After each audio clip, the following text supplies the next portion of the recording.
दान आत्मा का दिव्य गुण है। दानशीलता की सात्विक भावना जिस पुरुष के अंतःकरण में प्रवेश करती है, उसे उदार बना देती है, उसे प्रकाश का पुंज बना देती है। दान रुपये पैसे या रोटी भोजन कपड़े का ही नहीं, श्रम का भी हो सकता है। सच्चा दानी लोकोपकार को प्रमुखता देता है। वह दधीची की तरह अपनी हड्डियां लोकोपकार के लिए दान दे देता है। व्यास जी की तरह अपनी आयु सद्ग्रंथों की रचना में लगा देता है। द्रोणाचार्य की तरह शस्त्र विद्या की प्रतिष्ठा करता है। पाणिनि की तरह व्याकरण बनाता है। बुद्ध की तरह अहिंसा और प्रेम धर्म का उपदेश देता है। इस प्रकार सच्चा दानी समय और देश की आवश्यकताओं के अनुसार अपनी बुद्धि, योग्यता, कला, प्रतिभा, शक्तियों का दान करता रहता है। यह तो दान देने वाले के पक्ष का विवेचन हुआ। अब लेने वाले के पक्ष को देखिए। भिक्षावृत्ति या दान लेना एक बड़ा उत्तरदायित्व है, जिसका भार उठाने का साहस बहुत कम व्यक्तियों में होता है। शास्त्रकारों ने भिक्षा की उपमा अग्नि से दी है। जैसे अग्नि का प्रयोग बड़ी सावधानी से करना चाहिए, अन्यथा वह बड़ी हानि और उत्पात कर सकती है, इसी प्रकार भिक्षा या दान लेने से पूर्व खूब सोच समझ लेना चाहिए। जिससे आप कुछ भी दान लेते हैं, उसको अपने श्रम या बुद्धि द्वारा दुगने रूप में लौटाने को प्रस्तुत रहना चाहिए।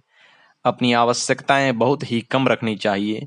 दाता की सेवा, सहायता, कठिनाइयां हल करने का उद्योग करना चाहिए, या सद्भावना और आशीर्वाद के रूप में बहुमूल्य उपदेश देते रहना चाहिए।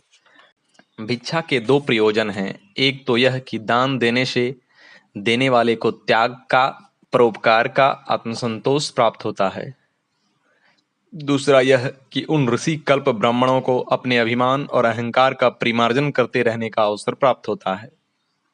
प्राचीन काल में लोक सेवक, परोपकारी तथा महात्मा अहमन्यता उत्पन्न न होने देने के लिए भिक्षुक की तुच्छ स्थिति ग्रहण करते थे। ऐसे भिक्षुकों को दान देते हुए देने वाले अपना मान अनुभव करते थे और लेने वाले निरभिमान बनते थे। उससे उन दोनों के बीच सुदृढ़ सौहार्द बनता था। भिक्षावृत्ति करने वाले की अपेक्षा देने वाले को ही अधिक लाभ रहता था। इस परमार्थ की भावना से ब्रह्मजीवी महात्माओं के लिए भिक्षा का विधान किया गया था। यथार्थ में यह भिक्षा उचित भी थी, शास्त्र सम्मत भी। आजकल दान वृत्ति से अनुचित लाभ उठाने वाले अनेक अकर्मण्य भिखमंगे, ठग, दुष्ट व्यक्ति लोगों को ठगते फिरते हैं। वे स्वयं तो परिश्रम करना नहीं चाहते, मुफ्त का माल उड़ाना चाहते हैं। इनमें कष्ट पीड़ितों की संख्या तो अल्प होती है। अधिकतर तो वे ही व्यक्ति होते हैं जो दूसरों के श्रम का अनुचित लाभ उठाते हैं। धर्म के नाम पर नाना प्रकार के आडंबर, घृणित मायाचार और असत्य व्यवहार कर भिक्षावृत्ति करते हैं। इससे समाज में विषैला अनिष्टकारी वातावरण फैलता है।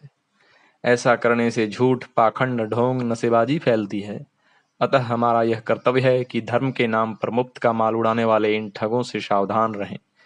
सत्पात्र को, जरूरतमंदों को, अपंग, अपाहिज, कुछ काम न कर सकने वाले बीमार को अवश्य दान करें। जितना संभव हो, जैसे संभव हो सहायता करें।